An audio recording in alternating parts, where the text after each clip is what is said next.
அல்ஹம்துலில்லாஹ் வஸ்ஸலாத்து வஸ்ஸலாமு அலா ரசூலில்லாஹ்.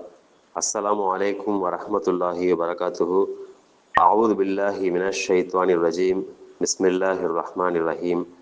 திருக்குரான் நபிவழி துவாக்கள் என்ற புத்தகத்திலிருந்து எதிரிகள் சத்தியத்தை ஏற்க மறுக்கும்போது சொல்ல வேண்டிய வாக்கியம்.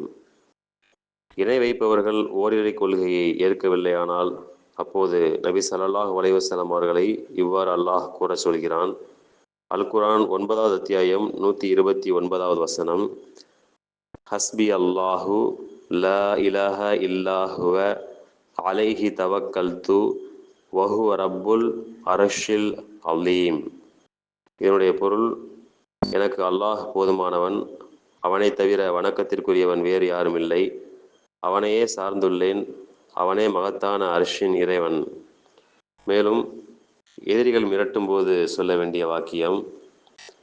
மக்கள் உங்களுக்கு எதிராக திரண்டு விட்டனர், எனவே அவர்களுக்கு அஞ்சிக் கொள்ளுங்கள் என்று ஓரிரை கொள்கையை ஏற்ற நல்ல மனிதர்களிடம் சிலர் கூறிய போது அவர்கள் சொன்ன வார்த்தை. அல் குர்ஆன் 3வது அத்தியாயம் 173வது வசனம்.